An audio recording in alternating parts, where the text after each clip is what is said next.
നാം നിൽക്കുന്ന നിൽപ്പിൽ നിന്നുകൊണ്ട് വിൽ റീഡ് Psalm 61 61-ാം സങ്കീർത്തനം നമുക്ക് വാക്യപ്രതിവാക്യമായി വായിച്ച ദൈവത്തെ സ്തുതിക്കാമല്ലോ. Will read Psalms 61 responsively. 61-ാം സങ്കീർത്തനം നമുക്ക് വാക്യപ്രതിവാക്യമായി വായിച്ച് ദൈവത്തെ മഹത്വപ്പെടുത്താമല്ലോ. ദൈവമേ, എന്നെ നിലവിളി കേൾക്കണമേ, എന്നെ പ്രാർത്ഥന ശ്രദ്ധിക്കണമേ.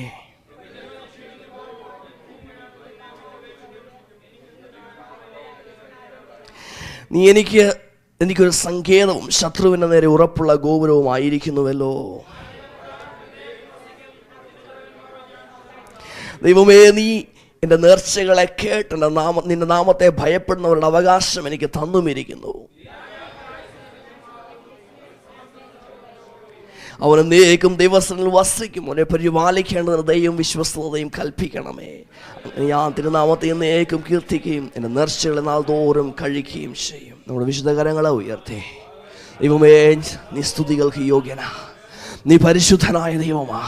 അപ്പാ, ഞങ്ങൾ അങ്ങേ വാഴ്ത്തുന്നു, ഞങ്ങൾ അങ്ങേ സ്തുതിക്കുന്നു, ഞങ്ങൾ അങ്ങയുടെ നാമത്തെ എന്നേക്കും കീർത്തിക്കുമെന്ന സങ്കീർത്തനക്കാരൻ്റെ വാക്കുപോലെ ഞങ്ങൾ അങ്ങേ സ്തുതിക്കുകയാണ്, അങ്ങേ മഹത്വപ്പെടുത്തുകയാണ്. Hallelujah, hallelujah, hallelujah. പിതാവേ, അല്പനിമിഷങ്ങൾ കൂടെ അങ്ങയുടെ സ്ഥലം ഞങ്ങൾ ഇരിക്കുന്ന അനുഗ്രഹമാക്കി തീർക്കണം, യേശുവിൻ നാമത്തിൽ തന്നെ. സങ്കീർത്തനക്കാരൻ തൻ്റെ ഭാവിയെക്കുറിച്ച് വ്യാകുലപ്പെട്ടിരിക്കുന്ന ഒരു സ്ഥിതിവിശേഷമാണ് നമ്മൾ കാണുന്നത്. മുമ്പിൽ വലിയ പ്രതിസന്ധി താൻ കാണുന്നു. നമ്മൾ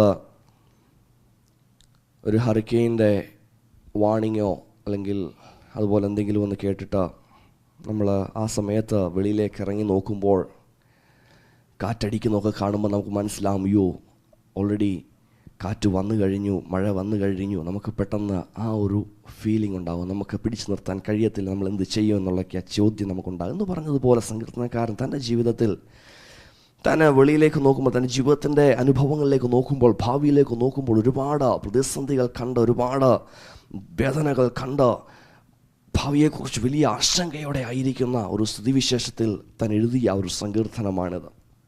3 കാര്യങ്ങൾ അതിനകത്ത് പറയാൻ ആഗ്രഹിക്കുന്നു. ഒന്ന്, താൻ ദൈവസന്നിധിയിൽ അടിയറവ് പറയുന്ന ഒരു ചിത്രമാണ് നാം ഒന്നാമത് കാണുന്നത്. 2-ാം വാക്യം നാം പറയുകയാണ്, ഞാൻ ദൈവത്തോട് എന്ന് പറയുക, ഒന്ന് വായിക്കുമോ? ഞാൻ ഭൂമിയുടെ അറ്റത്ത് നിന്ന് നിന്നെ വിളിച്ചപേക്ഷിക്കും. നീ എന്തോ സംഭവിക്കണം അവിടെ? നീ എന്നെ അത്യുന്നതമായ ഒരു പാറയിലേക്ക് എന്നെ നടത്തണമേ. ഈ സങ്കീർത്തനക്കാരൻ്റെ സ്ഥിതി ഇങ്ങനെ ഞാൻ വർണ്ണിക്കാം. ഒരു കപ്പൽ ചേർത്തിൽ അകപ്പെട്ട ഒരു നാവികൻ എങ്ങനെയോ ഒരു പാറയുടെ മുകളിൽ വന്നിരുന്നു. താൻ അവിടെ വന്ന് രക്ഷപ്പെട്ട് ഒരു വിധത്തിൽ നീന്തി വന്നിരുന്നതാണ്. പക്ഷേ ആ കാറ്റുകളും ആ തിരകളും പാറയിലേക്ക് അടിക്കുമ്പോൾ താൻ ഒന്നും മനസ്സിലാക്കുന്നു, കടൽ ഇളകിയാൽ ഞാൻ പിന്നെയും വെള്ളത്തിലാകും. ആ ഒരു സ്ഥിതിവിശേഷത്തിൽ താൻ ആഗ്രഹിക്കുകയാണ്, അല്പം കൂടെ ഉന്നതമായ ഒരു സ്ഥലത്തിലേക്ക് എനിക്ക് കയറി നിൽക്കുവാൻ കഴിഞ്ഞിരുന്നുവെങ്കിൽ നന്നായിരുന്നു എന്നാഗ്രഹിക്കുന്ന ഒരു ചിത്രം. ഒരു ഷിഫ്റ്റ് എൻ്റെ ജീവിതത്തിൽ ഉണ്ടായിരുന്നെങ്കിൽ നന്നായിരുന്നു, എന്നെ ഒന്ന് എടുത്ത് മറ്റൊരു തലത്തിലേക്ക് ആക്കിയിരുന്നെങ്കിൽ നന്നായിരുന്നു എന്ന് ആഗ്രഹിക്കുന്ന ഒരു ചിത്രമാണ് നമ്മളിവിടെ കാണുന്നത്.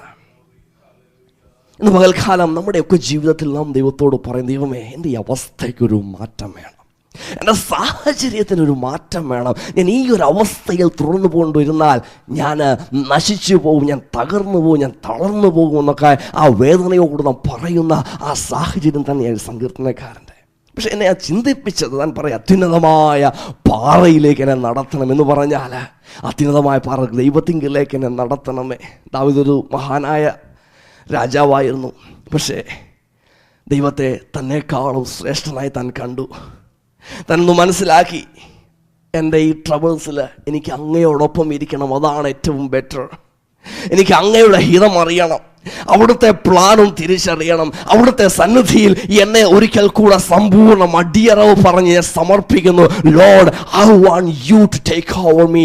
I want you to take me up from this present situation to your levels of understanding and your plans. അങ്ങയുടെ പ്ലാനുകളിലേക്കും അങ്ങയുടെ ചിന്താധാരകളിലേക്കും എൻ്റെ മനസ്സിനെയും കൊണ്ടുപോകണമേ.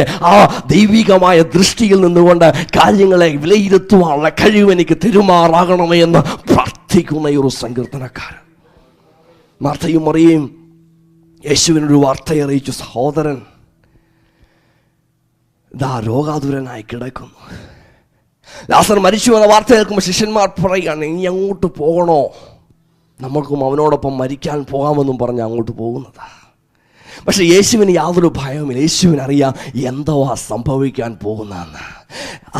ആ ഒരു വസ്തുതയാ നമുക്കും ഈ ദിവസങ്ങൾ ആവശ്യം. നമ്മുടെ ടർബുലന്റ് ജീവിതത്തിലെ പ്രശ്നങ്ങളുടെ മധ്യത്തിൽ ദൈവത്തിൻ്റെ ആ പ്ലാൻ ഒന്ന് കാണാൻ കഴിഞ്ഞിരുന്നു എങ്കിൽ, ദൈവത്തിൻ്റെ ആ ലെവലിലൊന്ന് ചിന്തിക്കുവാൻ കഴിഞ്ഞിരുന്നു എങ്കിൽ നമ്മൾ എത്രമാത്രം ആശ്വാസത്തോടെ സന്തോഷത്തോടെ മുമ്പോട്ട് പോകും. ഇന്ന് പകൽക്കാലം നമുക്ക് ദൈവം നമ്മുടെ പ്ലാനൊക്കെ ഒന്ന് അടിയറവ് പറഞ്ഞിട്ട്, ദൈവമേ അങ്ങയുടെ ഇഷ്ടത്തിനു വേണ്ടി വിടുന്നു, അങ്ങയുടെ പ്ലാനുകളിൽ ഞാൻ ആയിരിക്കുവാൻ, അങ്ങയുടെ കാഴ്ചപ്പാടുകൾ കാര്യങ്ങളെ കാണുവാൻ, അവിടുത്തെ ദൃഷ്ടിയിൽ കാര്യങ്ങളെ നോക്കുവാൻ തക്കവണ്ണം എന്നെ അങ്ങയുടെ സന്നിധിയിൽ സമർപ്പിക്കുന്നു. അത്യുന്നതമായ പാറയിലേക്ക് എന്നെ നടത്തണം എന്ന സങ്കീർത്തനക്കാരൻ പ്രാർത്ഥിച്ചതുപോലെ നമുക്കും പ്രാർത്ഥിക്കാം. ദൈവമേ ആ ഉന്നതമായ ആ ലെവലിൽ നിന്ന് ചിന്തിക്കുവാൻ ഞങ്ങളെ സഹായിക്കുമാറാകണമേ. You respect the Lord's position. രണ്ടാമത്, rest in Lord's protection. ദൈവത്തിൽ ആശ്രയിക്കുന്ന, ദൈവത്തിന്റെ പരിപാലനത്തിൽ ആശ്രയിക്കുന്ന ഒരു സങ്കീർത്തനക്കാരൻ. 3-4 വാക്യങ്ങൾ വരുമ്പോൾ പറയുകയാണ്, I will abide in your tabernacle. വായിച്ചാട്ടെ. ഞാൻ നിന്റെ കൂടാരത്തിൽ എന്നേക്കും വസിക്കും. ഞാൻ ആദ്യം പറയുന്നത്, നീ എനിക്കൊരു സങ്കേതവും ഉറപ്പുള്ള ഗോപുരം. സങ്കേതം എന്ന് പറഞ്ഞാൽ ഓടി അഭയം പ്രാപിക്കുന്ന ഒരു സ്ഥലം. ഉറപ്പുള്ള ഗോപുരം എന്ന് പറഞ്ഞാൽ സങ്കേതവുമായി ഡിഫറൻസ് ഉണ്ട്. സങ്കേതത്തിലേക്ക് ഒരുവൻ ആരെങ്കിലും ശത്രു ഓടിക്കുമ്പോൾ ഓടി വന്ന് അഭയം പ്രാപിക്കുന്നതാ. പക്ഷേ ഉറപ്പുള്ള ഗോപുരത്തിൻ്റെ പ്രത്യേകത, അവിടെ നിന്നാണ് ശത്രുവിനെ നമുക്ക് റീച്ച് ചെയ്യുവാൻ കഴിയാത്ത നിലയിൽ നിന്നുകൊണ്ട് അറ്റാക്ക് ചെയ്യാൻ കഴിയുന്നത്. ഓരോ പട്ടണത്തിൻ്റെയും അവിടെ അവർക്ക് അതിരുകൾ, അല്ലെങ്കിൽ ആ രാജ്യത്തിൻ്റെ അതിരുകളിൽ അവർക്ക് വലിയ ടവേഴ്സ് ഉണ്ട്. അതിൻ്റെ മുകളിൽ നിന്നുകൊണ്ട് ഈ കാവൽക്കാരൻ നോക്കും. അതിൻ്റെ മുകളിൽ നിന്നുകൊണ്ട് ശത്രുക്കളെ ആക്രമിക്കുവാൻ, അമ്പെയ്യുവാനൊക്കെ അവർക്ക് കഴിയും. അതേ ഒരു അനുഭവത്തിൽ സങ്കീർത്തനക്കാരൻ പറയും, എൻ്റെ ജീവിതത്തിൽ ഞാൻ പ്രതിസന്ധിയിലായിരുന്നപ്പോൾ എൻ്റെ ജീവിതത്തിൽ ഒരു സങ്കേതമായിരുന്നു ദൈവം. ഞാൻ ഓടി അഭയം പ്രാപിച്ച സ്ഥലമായിരുന്നു ദൈവം. എനിക്ക് വേണ്ടി ഡിഫെൻഡ് ചെയ്ത, എനിക്ക് വേണ്ടി വാദിച്ച, എനിക്ക് വേണ്ടി അത്ഭുതങ്ങൾ പ്രവർത്തിച്ച ശത്രുവിൻ്റെ മുമ്പാകെ എനിക്ക് വേണ്ടി മേശയൊരുക്കിയ ഉറപ്പുള്ള ഗോപുരമാണ് എൻ്റെ ദൈവം. ഞാൻ എൻ്റെ ദൈവത്തെ സ്തുതിക്കുന്നു. ഞാൻ അവങ്കിലേക്ക് അവിടുത്തെ സംരക്ഷണത്തിന് വേണ്ടി ഞാൻ ആശ്രയിക്കുന്നു. സംഘത്തിലേക്കാൻ ഒരു ഉറപ്പുണ്ട്. ഞാൻ പറയുക, ഞാൻ ആ ചിറകിൻ്റെ നിഴലിലോട്ട് വരിക. ഒരു കോഴി തൻ്റെ കുഞ്ഞിനെ, ഒരു കോഴിക്കുഞ്ഞ് ആ ചിറകിൻ്റെ അടുത്തോട്ട് വന്ന കോഴി ഓടിച്ചു വിടത്തില്ല. ഒരു പുള്ളോ പരുന്തൊക്കെ വരുമ്പോൾ പെട്ടെന്ന് വിരിച്ച് അതിനെ അകത്തോട്ട് കയറ്റി വിടും. തനിക്കൊരു ഉറപ്പുണ്ട്, ഞാൻ ഓടി വരുമ്പോൾ എന്നെ തള്ളിക്കളയാത്തൊരു ദൈവത്തെ ഞാൻ സേവിക്കുന്നത്. എൻ്റെ പ്രാർത്ഥനാ വിഷയവുമായിട്ട് ഞാൻ ഓടി അങ്ങോട്ട് ചെല്ലുമ്പോൾ നീ പോടാ എന്ന് പറഞ്ഞ് ഓടിച്ചു വിടുന്ന ഒരു ദൈവത്തെ അല്ല ഞാൻ സേവിക്കുന്നത്. എൻ്റെ പ്രാർത്ഥനാ വിഷയവും എൻ്റെ കണ്ണീരുമായി ഞാൻ എൻ്റെ ദൈവത്തിൻ്റെ സന്നിധിയിൽ മുഴങ്കാൽ മടക്കുന്ന നിമിഷം തന്നെ എനിക്ക് വേണ്ടി പ്രാർത്ഥനയുടെ മറുപടി അയക്കുന്ന ഒരു ദൈവത്തെയാണ് ഞാൻ സേവിക്കുന്നത്.